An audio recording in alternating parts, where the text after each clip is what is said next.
What's up guys? So before I get into this tutorial, I need to do a little explaining. I need to apologize.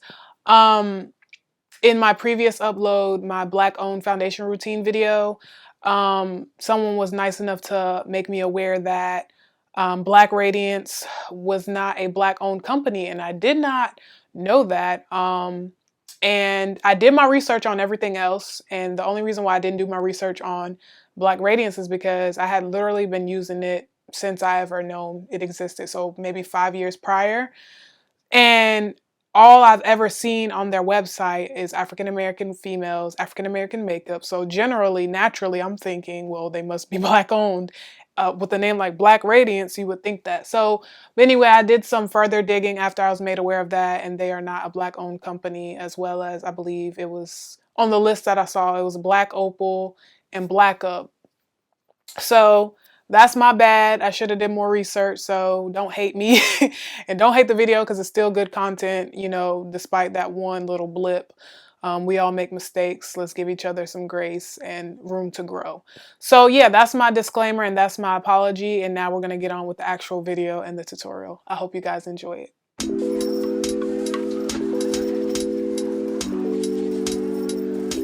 What's up guys, welcome back to my channel. So today, as you can see, I have finally done something to my hair. I know I mentioned in my hair videos that, you know, a lot of what contributed to the loss of my edges was like stress and stuff like that, and also protective styles. So although this is a protective style, my goal was to first make sure if I did it that I would be cautious because I know what my problem areas are. So in the midst of the tutorial, I kind of go in depth about how I was able to do this. So yeah, don't freak out. We were very cautious with our edges. And overall, I love this style. This is probably going to last me 3 weeks. I'm going to make it last for 3 weeks because I don't have time nor the resources to be getting my hair done like that. And also I like to wake up and not have to do anything to my head when I get up. So this is super convenient. I will say that the locks are pretty heavy. I use 6 packs in total, but yes, it's based on your discretion. I like the realistic look of it. It almost kind of mimics butterfly locks in a sense. That's what I really wanted, but I could not find any in my local beauty supply store. I mean, I found one brand of butterfly locks and they were a different color, and I wanted something that matched my hair color, and so this is what I found. This was like $10 a pack. Yeah, $10 a pack. So yeah, that's that. I'm really enjoying it. So yeah, I hope you guys enjoy this look as well. I'm loving it so far. I've always loved locks on myself. Prior to this tutorial, I would do my own locks as well. I did the individual crochet method, but instead of like trying to braid my hair down, I would just feed the plait or the twist through the lock. And so yeah, I didn't do it that way this time because those locks, they're so lightweight, so they frizz up really fast. And then also my hair was 2 different colors at the time, so you could see my hair peeking through the lock. But I could easily do that style as well. But I wanted to try something different. I wanted to test my abilities. I tried to braid my hair at the beginning of this month, and that was a whole struggle. So I have just not been blessed with the power and the ability and the capability to braid hair. I just literally suck at it. But this was the next best thing, so I'm loving it. I love the way it turned out. It probably took me like all of 8 hours to do. So yeah. So if you want more details on how I achieved this look, please stay tuned for the tutorial, and I'll catch you guys in the next video. So I'm starting off by telling you about some of the tools you'll need. You will need your locks. I'm using the Janet Collection Nola Tress Maverick locks in 24 inches. I'm using the Sulfur 8 Medicated Hair and Scalp Conditioner. I'm using the Shine and Jam Conditioning Gel. I'm using a pair of scissors. You'll need an edge brush for your edges. You'll also need some clips to separate your hair. And last but not least, you'll need rubber bands to secure your hair. Also, you will need a Rattail comb and a crochet needle. So as you can see, my hair is all fluffed out into a fro. I'm gonna start off by sectioning the hair.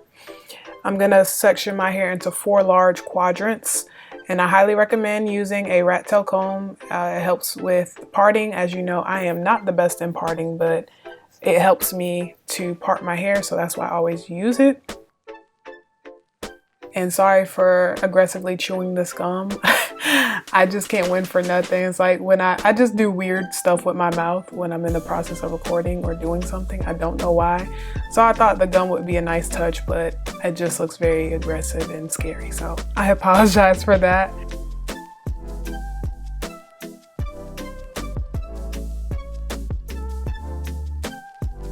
So I have one side parted and sectioned off. Now I'm going to grease the scalp and prep my hair with product. I'm going to grease my scalp using that Sulfur 8 medicated hair conditioning. It's almost like a grease basically, so it's to help with my dry scalp. And then I'm also going to use the Shine and Jam alongside the part to kind of smooth my hair down so I could get a crisper part. Shine and Jam doesn't really do the best with my hair.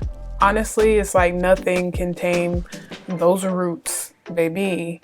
But we continue to use it since I bought it, but I need something with a stronger hold. Next, you're gonna secure your edges. I like to comb off my baby hairs so that way they're not pulled into the plaits that we're gonna do, so that my edges have a chance to survive this hairstyle without a lot of tension. And I slicked it down with some Shine and Jam. So now I'm gonna part another section or a column within that section, and I'm gonna repeat the same steps. I'm gonna grease, and then I'm gonna use some of that Shine and Jam to straighten out my part.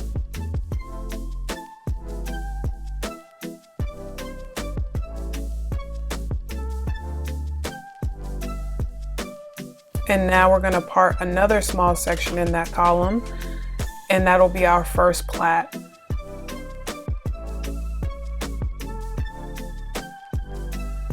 So basically plaiting is just simply braiding your hair. It's not like a traditional cornrow, but you're just gonna braid your hair into a small little section.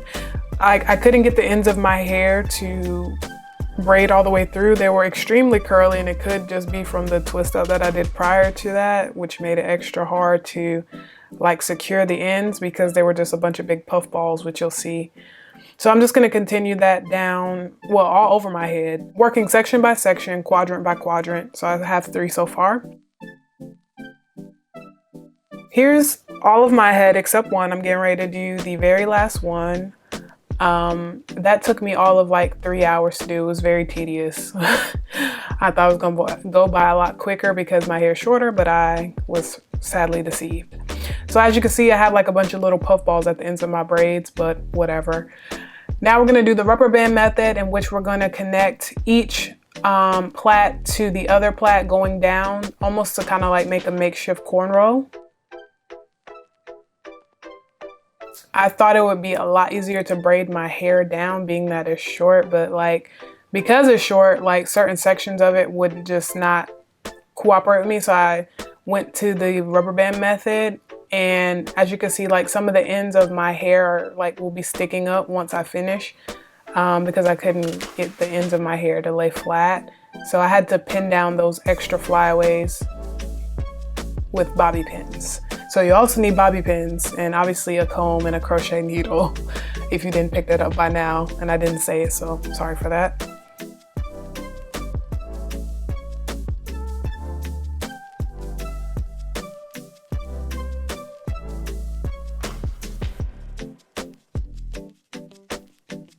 So here's a little side and back view of my head. It kind of gives you that makeshift cornrow look. And then I pinned the remaining pieces of my hair with bobby pins because I didn't want to sew my hair down. So now I'm going to crochet. I'm going to take my locks and get ready to crochet. So I'm just starting off at the back, and of course I'll give you a more detailed view of how to actually do the crochet method. But there are some flyaways like right there that you can see. So yeah, but here's how the back is looking. I successfully got a row done, and I'll show you how the rest of it continues to go. Also, it can be pulled up if you want to pull it up. Got one little braid hanging out there.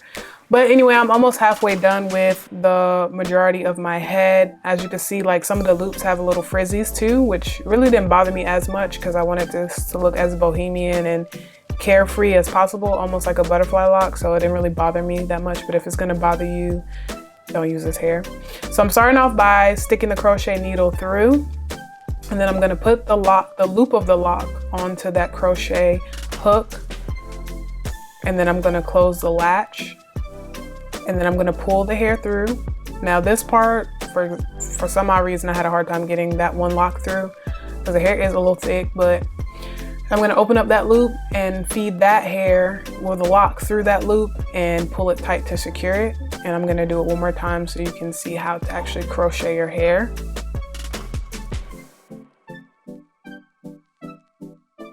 So the needle is through, put the loop on the hook, close the latch, pull the hair through, open up that loop, feed the lock through, and pull to secure. So I'm gonna continue to do that throughout the rest of my head. In total, this process was maybe like 5-6 hours, so not terribly bad. Like I said, really the plaiting took up most of my time. The plaiting and parting is the worst. The only thing I didn't like about it is like you could actually kind of see still the cornrow like through the crochet, and like I wanted the front to look more natural and individual, which it does, but you can still kind of see the plait. Like you can't really hide it unless you feed in more than one lock through the front. So I mean, it is what it is. It's a learning experience. I still think it turned out pretty good.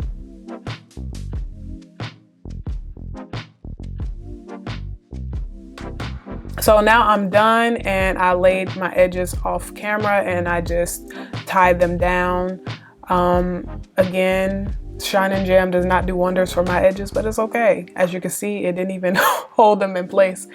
There are little frizzies at the top, but like that's a part of the loop. If you want to cut it, you can. Like I said, it didn't really bug me too much. I wanted it to look really bohemian. But that is the final look. I hope you guys try out this hairstyle, and I hope you enjoyed this tutorial. So don't forget to like, comment, and subscribe, and I'll see you guys in the next video.